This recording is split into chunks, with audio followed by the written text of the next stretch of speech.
Welcome to Weekly Digest, where we highlight the works of ministers of government as they push the administration's development agenda. A senior citizen centre has been commissioned in Latham Region 9 to the tune of $3 million. The centre will provide a safe space for the senior citizens to socialise, access health services, education on fitness, dieting and overall wellness.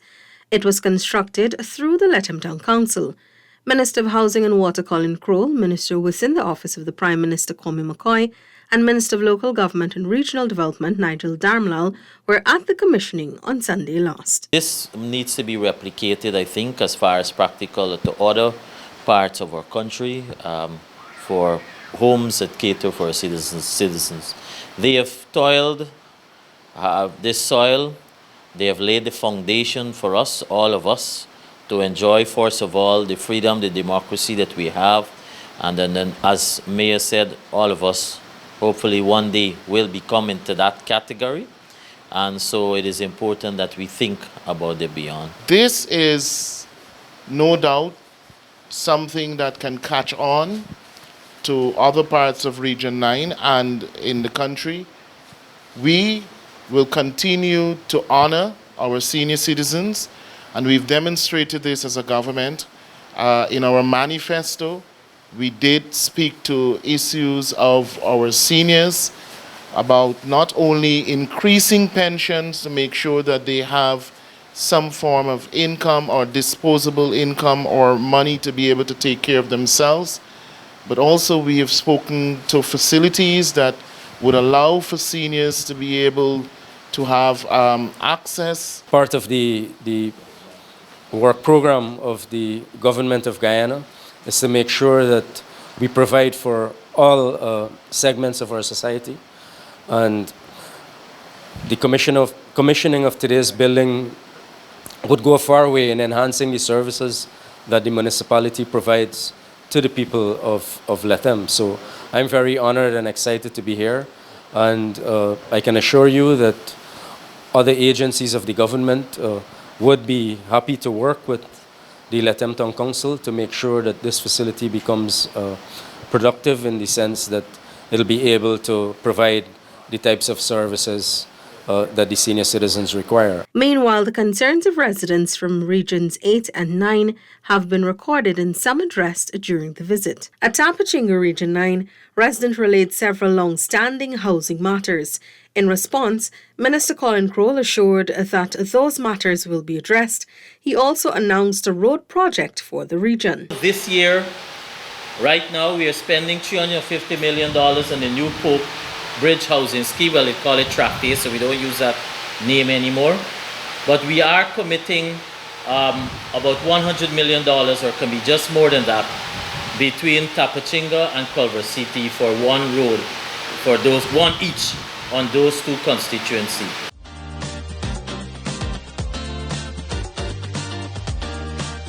Minister of Local Government and Regional Development NIGEL DHARAMLALL meanwhile reiterated government's vision for development of the hinterland region. This is one of the growth areas for us, and when the President spoke at the rodeo, he did mention that a lot of investment is going to come to Region 9 and particularly into Latham Township. One of the things we are here for too is to do a scoping mission in terms of what infrastructure is required, and that we can put resources to during the course of this year to start getting you looking like a proper town rather than a dusty town. Minister Kwame McCoy also assured citizens that government will continue to engage and include them in the decision-making process as it seeks to further develop the region. The efforts that we make in ensuring that we have presence in your community or any given community across the country is in keeping with our philosophy as a government about how connected we remain with people and how connected we remain and how faithful we remain to the promises that we make to you, residents of Region 9. We take very seriously our work in terms of being able to provide the goods and services to people, but a very important aspect of that work is about how do you get involved and how involved are you in terms of being able to have an input from the consultative mechanisms that we put in place, hearing your views and your ideas and your opinion, your suggestions. After all, you live in the very community in which we are seeking to extend goods and services.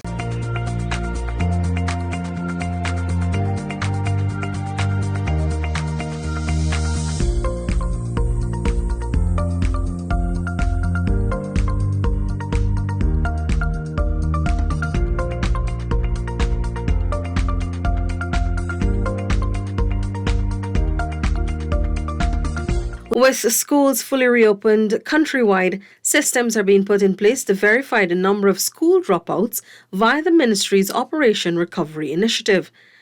This approach aims to recover students at all levels who have been absent from school within the 11 education districts. Chief Education Officer Dr. Marcel Hudson made this disclosure on Monday. Dr. Hudson said the ministry is currently looking to partner with other stakeholders to expand this initiative. More than 600 residents on the Essequibo coast had their housing matters resolved as the Central Housing and Planning Authority hosted a 2-day outreach in Anna Regina Region 2 last weekend.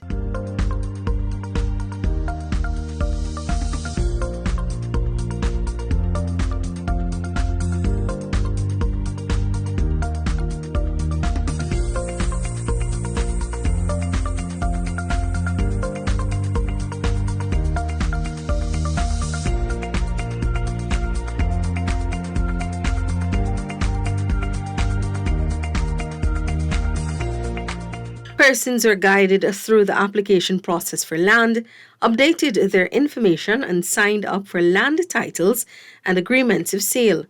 A number of persons were able to receive their titles transports after waiting for years. A number of residents also received their allocation letters for land they applied for years ago. Special provisions were made for resident Ventel Jainarine, a wheelchair-bound amputee who received his house lot free of cost following an intervention by a minister within the Ministry of Housing and Water, Susan Rodriguez, who led the outreach. Later, the minister said the activity was successful as many of the age-old issues had been resolved. The difficulty with Region 2, as explained previously, you had a lot of titles that were mixed up. You had one person living on the lot having a title for a different lot. So it was a lot of complex issues that took years to resolve. But we were able to come here with the right strategy, with the right approach. We were able to bring all of our personnel here, bring all of our equipment here, and invite everyone to come and resolve their matters within a matter of hours. I mean, people did wait a very long time leading up to this exercise, and they were here for a long time today. It's a bit exhausting. The staff really worked hard, but the good thing is that we were able to achieve what we came here to achieve. Last year, over 700 persons received house lots in charity and on the naming.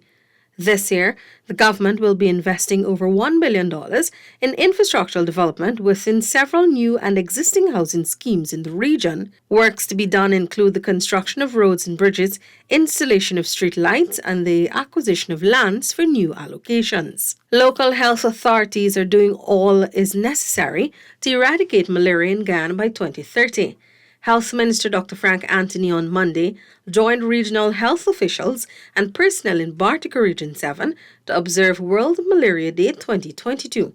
The theme for this year's observance is Harness Innovation to Reduce the Malaria Disease Burden and Save Lives.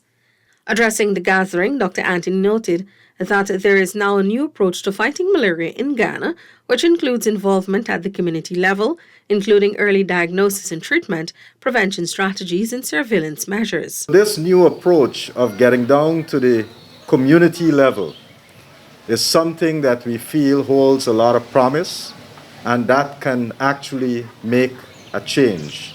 A lot of time we come with a vertical program. We come from Georgetown, we have staff, we run this thing almost in parallel to the health system.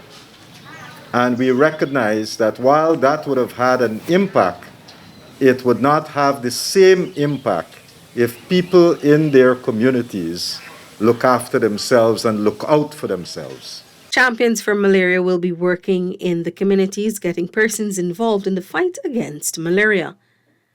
Minister Anthony noted that while the ministry has a national strategy to tackle the disease, there will be regional interventions in place most affected, such as regions 1, 7, 8, 9, and some parts of region 10. Also, in keeping with the government's commitment to provide quality healthcare services in all regions across Ghana, Minister Anthony commissioned a newly constructed maternal and child health centre in Bartica Region 7. The project cost $26.3 million. So why this institution is important?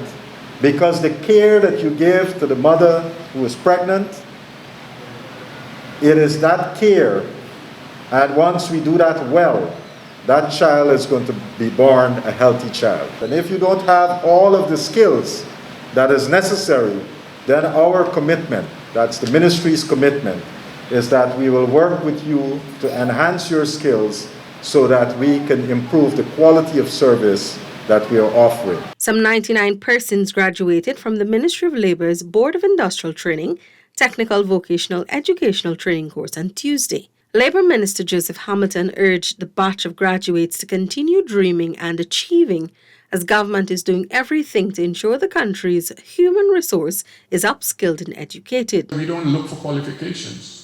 No, none of big programs ask for a qualification, because we know that many people could not end where they wanted to end because of circumstances of life. And that is what BIT is for, to ensure that people can once again dream, to ensure that people can once again know that they can do things that people said they cannot do. The program saw its first batch of 20 students, including 3 females, graduating in drone surveillance. Other courses include cosmetology, commercial food preparation, and interior decoration.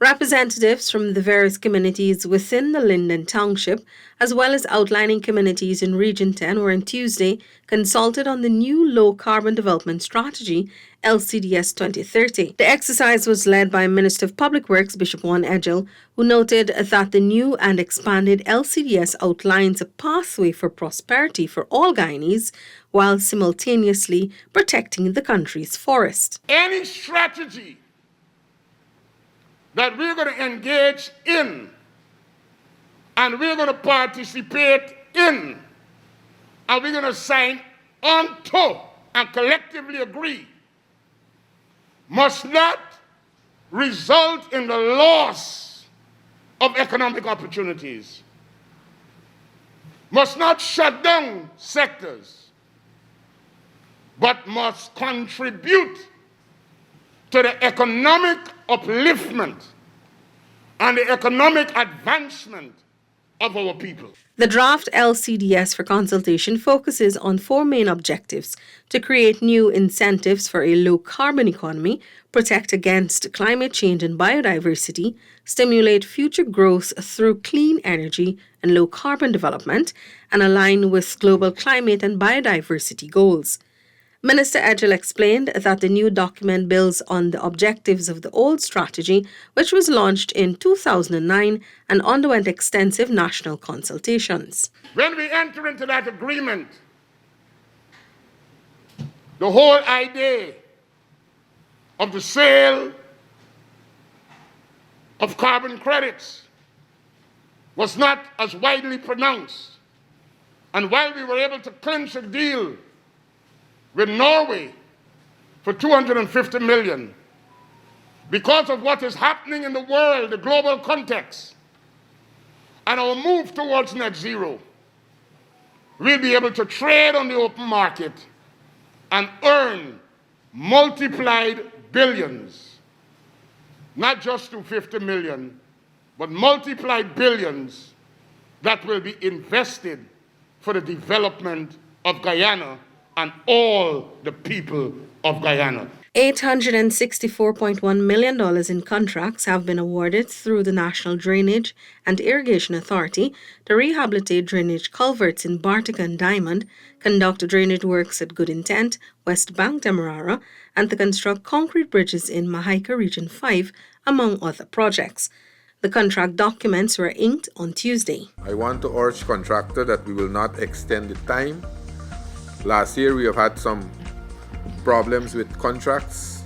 Let us hope that we correct those problems and work and get these work finished on time. The Guyana Rice Development Board also awarded contracts valued over $984.1 million for projects including the construction of a drying floor in Somerset Region 2 and the construction of an all-weather road at the Burma Rice Research Station Region 5. A $19.3 million contract was also awarded to retrofit the Pomeroon Women's Association building with agro-processing equipment. Meanwhile, 12 other contracts valued over $240 million have been signed for the construction of several roads and bridges and for other projects in Regions 2 and 3.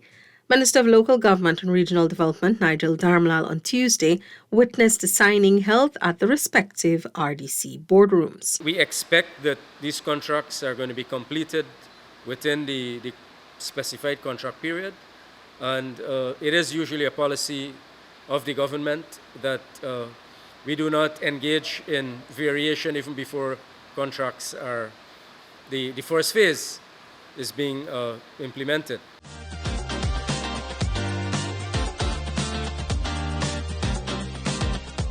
These investments, like I said, are crucial, where thousands of people will benefit, and being a partner of the government in this development process, we look forward to working with you. The government has embarked on a transformational plan to provide a long-term solution to flooding countrywide, which will see an expenditure of some $32 billion. Vice President Dr. Bart Jagdeo made the disclosure at Dundee, Maikoni, during a community meeting on Wednesday, which formed part of an outreach to Region 5. We have been tackling this issue of flooding across the country. Because of climate change, we have had unusual weather patterns. Many of the farmers in this area, and this is a predominantly farming region, have suffered enormously from flooding. And we've made it clear that we want to address this issue in the long term. But critical to addressing this issue in the long term is getting a feedback from the communities. So you would recall that when we built the Hope Canal, that was done precisely to keep the East Coast safe from threats against the Conservancy, but it also had another purpose. That is to prevent excessive water being released into the Mahaica Creek. The Vice President also announced that some 1,000 persons residing in Region 5 will benefit from temporary jobs, allowing them to earn up to $40,000 monthly after working for approximately 10 days. The road networks for Region 5 will also see significant development, with some $1 billion set aside specifically for community road upgrades. Government would also make available 200 small grants valuing up to $250,000 for budding entrepreneurs to either start or expand their businesses.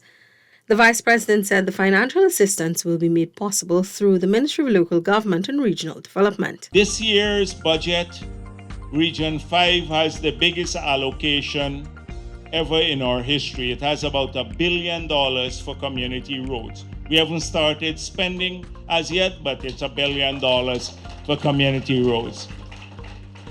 And we're going to be talking a bit more about doing this, because this will keep this level of expenditure high for every year thereafter. So we can have a multi-year plan to fix most of the community roads in the region. Further, Dr. Jagdeo proposed to provide training for 400 persons who are interested in heavy-duty equipment, including excavators, welding, plumbing, and electrician fields. The administration is also working on a major plan to ensure every Guyanese is well educated. To this end, VP Jagdeo called on regional leaders to go into all villages to gather up to 5,000 persons who might be interested in scholarships.